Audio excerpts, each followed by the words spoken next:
ETF index mutual funds నేర్చుకుని stock మార్కెట్లో రాణించాలనుకుంటున్నారా? వెంటనే ఈ నెంబర్కి కాల్ చేయండి.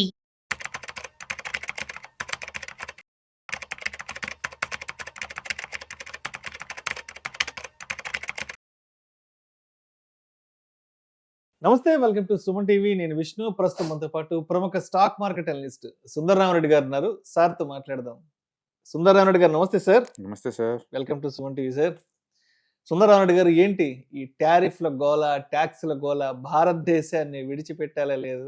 గత సంవత్సర కాలంగా ట్రంప్ గారు మన భారతదేశానికి సంబంధించిన ఎగుమతులు దిగుమతుల మీద టారిఫ్లు వేస్తాంటూ రకరకాల గోల్ చేశారు, ఆగం చేసి వదిలిపెట్టారు. సో ప్రస్తుతానికైతే అమెరికాకి భారతదేశానికి సంబంధించి ఈ టారిఫ్లు గోల కొంత సమస్యపై ప్రశాంతంగా సాగిపోతుంది అందరి జీవితాలు.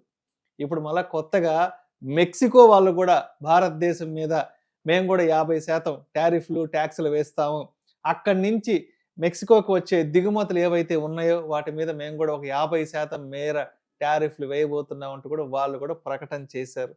ఏంటి సార్ అసలు, అంటే మెక్సికో దేశం భారతదేశం మీద 140 నుంచి 150 కోట్ల జనాభా ఉన్న భారతదేశం మీద టారిఫ్లు వేయడానికి గల కారణం ఏంటి? ప్రధానంగా ఏ వస్తు దిగుమతుల పైన వాళ్ళు టారిఫ్లు వేయబోతున్నారు? దీనివల్ల ఏ రంగాలు కొంత ఇబ్బందికి గురయ్యే అవకాశం ఉందంటారు? అండ్ ఇది మార్కెట్లను ఏదైనా ప్రభావితం చేసే అవకాశం ఉందంటారా? అమెరికా వాళ్ళు 50% టారిఫ్ వాళ్ళు తగ్గిలేదండి. ఇంకా ఏమి డిస్కషన్ జరుగుతున్నాయి. మేబీ మార్చి మంత్ కల్లా 20% స్లాష్ అయ్యే ఛాన్సెస్ ఎక్కువ ఉన్నాయి అనమాట. అందుకని అమెరికా వాళ్ళు ఇంకా ఇండియా మీద 50% ట్యాక్స్ రన్ అవుతూనే ఉందన్నమాట. అండ్ మెక్సికో వాళ్ళు ఇప్పుడు కొత్తగా ఏంటంటే అమెరికా వాళ్ళలాగా వాళ్ళతో ఫ్రీ ట్రేడ్ అగ్రిమెంట్ లేని అన్ని ఏషియన్ కంట్రీస్ మీద, ఒకటి కాదు, ఇండియా మీద కాదు, చైనా అన్నిటి మీద వాళ్ళతో ఫ్రీ ట్రేడ్ అగ్రిమెంట్ ఏ కంట్రీకి అయితే లేవో వాళ్ళందరి మీద 50% ట్యాక్స్ వేస్తామని చెప్పేసి మొన్న అనౌన్స్మెంట్ చేశారు. యాక్చువల్గా 6 months బ్యాక్ వాళ్ళు ట్రై చేశారు, అయితే వాళ్ళ పార్లమెంట్ అప్రూవల్ ఇవ్వలేదన్నమాట. ఇప్పుడు కొత్తగా బిల్లు పాస్ అయింది అక్కడ. అందుకని డెఫినెట్ గా నెక్స్ట్ మంత్ నుంచి మనం ఎఫెక్ట్ అవుతాం వరల్డ్ వైడ్ అందరూ. అండ్ ఇండియా నుంచి అక్కడికి ఎక్కువ ఎక్స్పోర్ట్స్ అంటే ఆటోమొబైల్ అండి. అండ్ ఇండియాకి అది 3rd బిగ్గెస్ట్ కంట్రీ ఎక్స్పోర్ట్స్ లో. ఓకే, ఇక్కడ నుంచి ఆటోమొబైల్ పార్ట్స్ ఎక్కువ మెక్సికోకి వెళ్తాయి. ఆటోమొబైల్స్ ఎక్కువ వెళ్తాయి. పర్టికులర్ మారుతి బాగా వెళ్తుంది. మారుతి, వాక్స్ వ్యాగన్ ఒకటి, నిస్సాన్ ఒకటి, మారుతి ఒకటి. ఈ మారుతి అయితే బాగా లీడింగ్ అనమాట అక్కడ. సో మొత్తానికి వరల్డ్ లోనే 10th బిగ్గెస్ట్ పాపులేషన్ కంట్రీ అండి అది. అంటే ఆల్మోస్ట్ 16 కోట్ల జనాభా ఉన్న కంట్రీ అది, చిన్నదేం కాదు. 16 కోట్లు అంటే మన 2 తెలుగు రాష్ట్రాల కంటే కొంచెం ఎక్కువ జనాభా పరంగా వరల్డ్ లోనే 10th బిగ్గెస్ట్ అనమాట. అంటే పర్టికులర్ గా ఆటోమొబైల్స్ మన 3rd బిగ్గెస్ట్ కంట్రీ అనమాట. డెఫినెట్ గా మనం ఎంతకంత ఎఫెక్ట్ అవుతాం. మనం వాళ్ళకి ఆల్మోస్ట్ $8 బిలియన్ వర్త్ ఎక్స్పోర్ట్ చేస్తాము, వాళ్ళు మనకి 3 బిలియన్ వర్త్ ఇంపోర్ట్ చేస్తారన్నమాట. అంటే మనం ఎక్స్పోర్ట్ చేసే ఎక్కువ ఉన్నాయి. సో న్యాచురల్గా మనం ఎక్కువ ఎఫెక్ట్ అవుతాం, మనం ఎక్కువ వాళ్ళకి ఎఫెక్ట్ అవుతాం అనమాట. ఎక్కువ అంటే ఆటోమొబైల్సే అవుతారు, మేజర్ ఎఫెక్ట్ ఆటోమొబైల్సే అవుతారు. ఆ తర్వాత ఈ మిషనరీ, ఎలక్ట్రానిక్స్ గూడ్స్, ఇవన్నీ అనమాట ఇవి. సో బేసికల్గా వరల్డ్ వైడ్గా మనం కొత్త ఏరియాలోకి ఎంటర్ అవుతున్నామండి. మనం మేడ్ ఇన్ ఇండియా అని చెప్పేసి నీ ఇష్టం వచ్చినట్టు వరల్డ్ వైడ్గా ఎక్స్పోర్ట్ చేస్తానంటే, ఒకప్పుడు చైనా ఉన్నంత అడ్వాంటేజ్ ఇప్పుడు లేదు.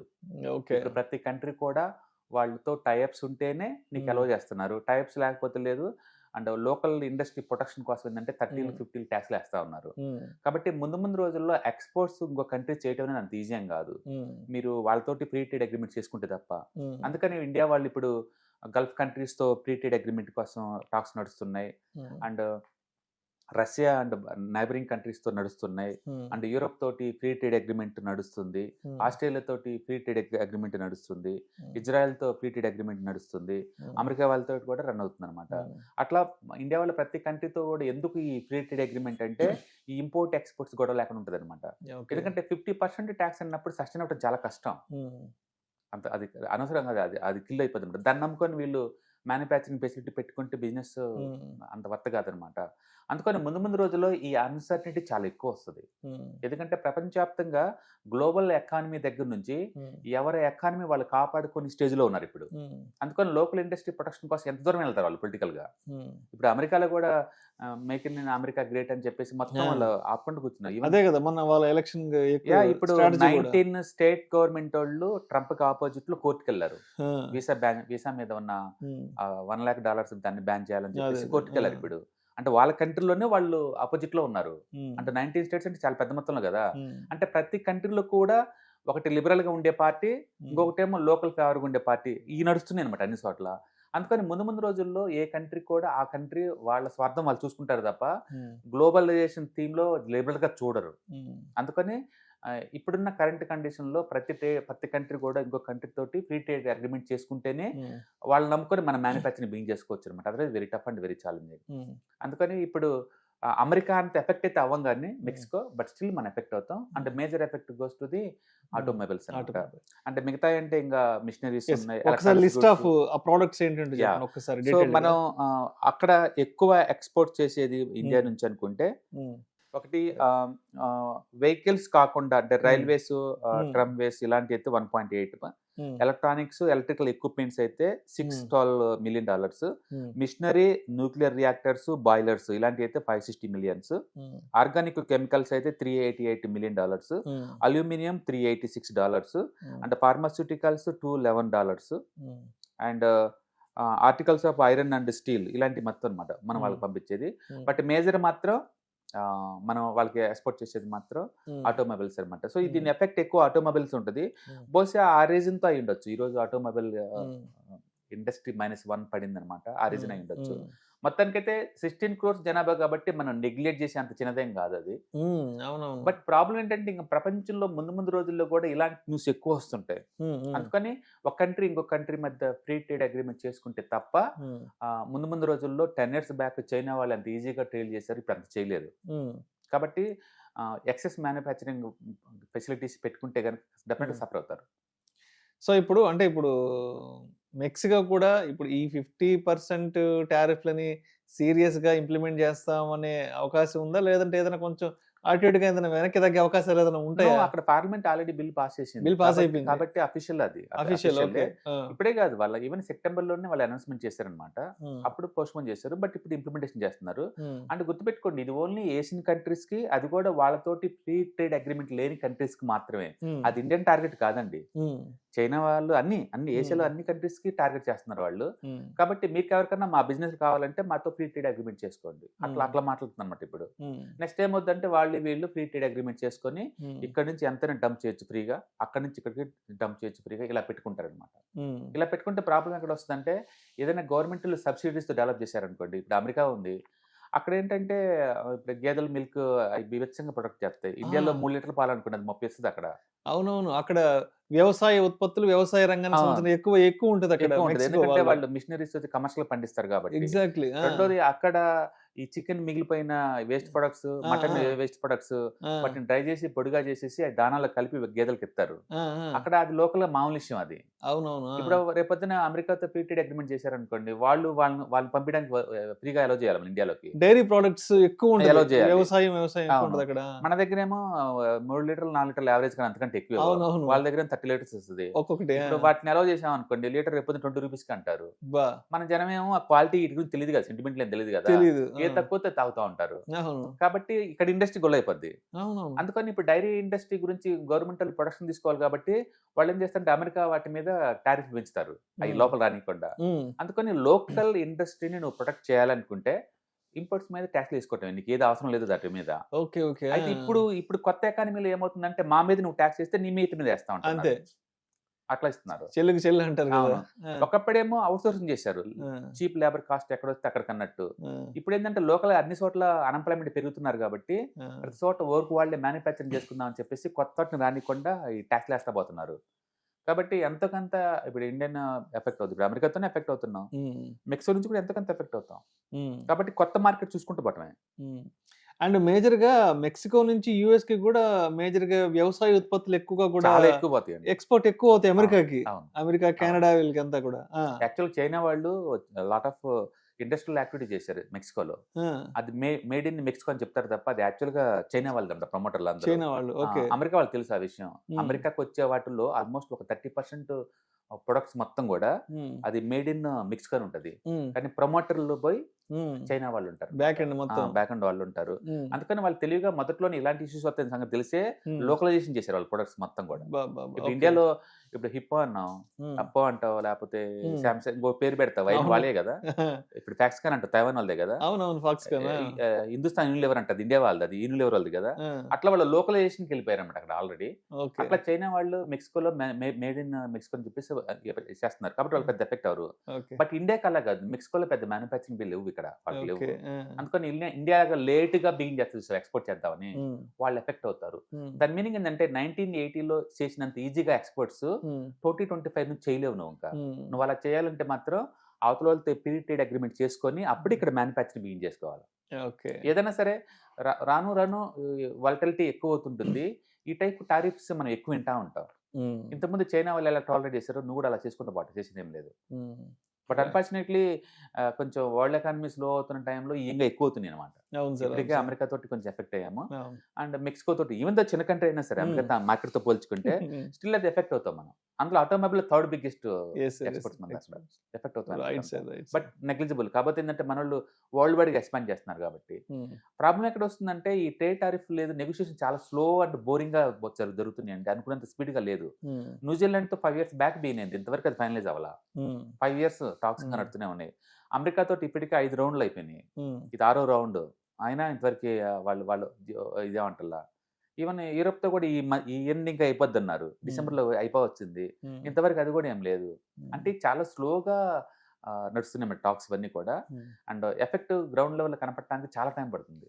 Right sir, right sir. ఒక 2 days back ETF index funds, mutual funds కి సంబంధించి ఒక ఇంటరాక్టివ్ సెషన్, ఒక ఎడ్యుకేటివ్, ఒక ఇన్ఫర్మేటివ్ సెషన్ చేశారు. చాలా మంది ఆడియన్స్ తో డైరెక్ట్ గా మాట్లాడారు కదా. సో అంటే ఎవ్రీ సెషన్ లో మీరు నోటీస్ చేస్తున్న కొత్త అంశాలు ఏంటి, పబ్లిక్ కి మార్కెట్ల పట్ల ఉన్న ఇంట్రెస్ట్, మార్కెట్ల పట్ల వాళ్ళకున్న నాలెడ్జ్ ఎలా ఉంది సార్ అసలు?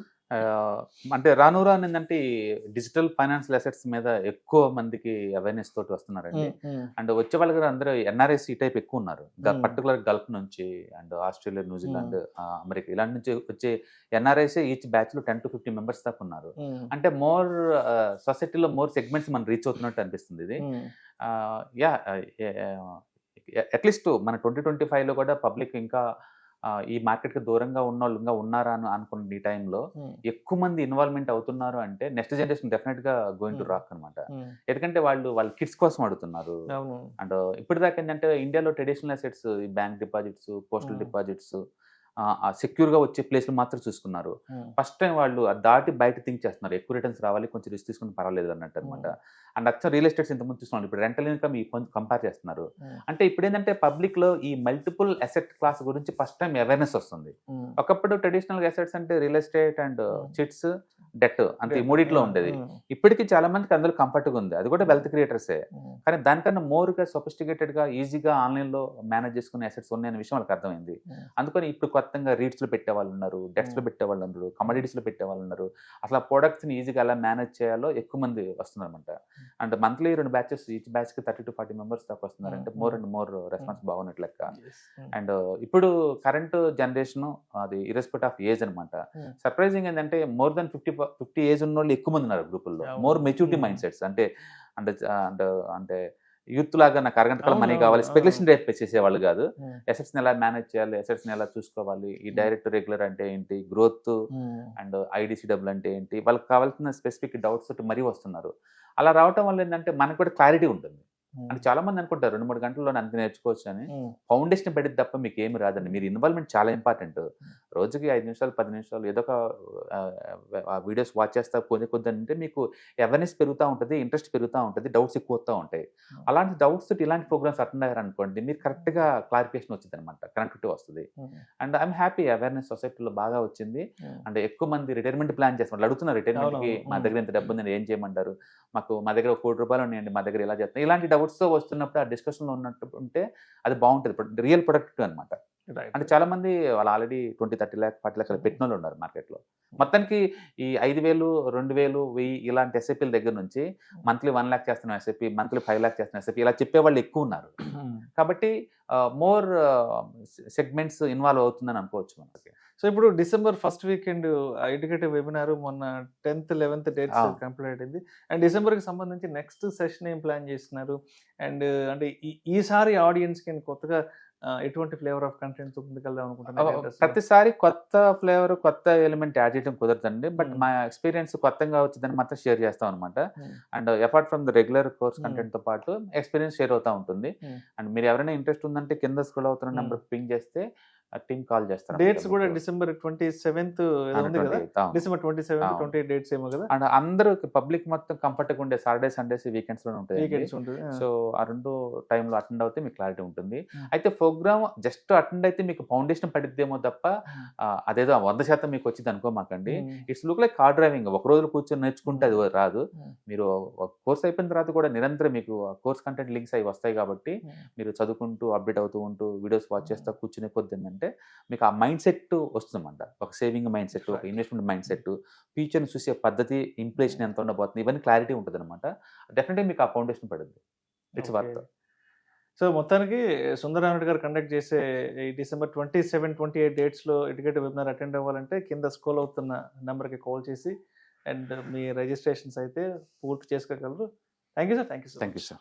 ETFs, index funds and mutual funds మీరు కనుక స్టాక్ మార్కెట్లో ఎంటర్ అవ్వాలనుకుంటే మార్కెట్లో స్టాక్స్ డైరెక్ట్గా ఇన్వెస్ట్ చేసే బదులు కపుల్ ఆఫ్ స్టాక్స్ ఇన్వెస్ట్ చేయడం ద్వారా ఏంటంటే ఆటోమేటిక్ రిస్క్ తగ్గించుకోవచ్చు. కాబట్టి మీరు బిగినర్ అయినా లేదా ఎక్స్పీరియన్స్ పర్సన్ అయినా సరే మార్కెట్లో సేఫ్ సెక్యూర్ వేలో లాంగ్ టర్మ్లో సస్టైనబిలిటీ కావాలంటే ఈ ప్రొడక్ట్స్లో ఇన్వెస్ట్ చేయడం ద్వారా దాన్ని సాధ్యం చేసుకోవచ్చు అనమాట. కాబట్టి మీకు ఎవరికైనా సరే ఈ ఈటీఎఫ్స్, ఇండెక్స్ ఫండ్స్, మ్యూచువల్ ఫండ్లో ఇన్డెప్త్ నాలెడ్జ్ కోసం అండ్ గైడెన్స్ కోసం ఈ ట్రైనింగ్ ప్రోగ్రామ్ అటెండ్ అవడం ద్వారా మీరు మనీ మేక్ చేసుకోవచ్చు. కాబట్టి మీకు ఇంట్రెస్ట్ ఉన్న పార్టిసిపెంట్స్ ఈ వీకెండ్లో జరిగే వెబినార్ అటెండ్ అవడం ద్వారా ఇందులో ETFs, index funds, mutual funds అంటే ఏంటి, వాటిని ఎలా మనీ మేక్ చేసుకోవాలి, వాటిని ఎలా మేనేజ్ చేసుకోవాలి, వాటి గురించి కాంప్రహెన్సివ్ ట్రైనింగ్ మీకు ఈ ప్రోగ్రాంలో అందించబడుతుంది. ఈ వీకెండ్లో జరిగే ఈ ప్రోగ్రామ్కి ఎన్రోల్ చేసుకోండి. Thank you.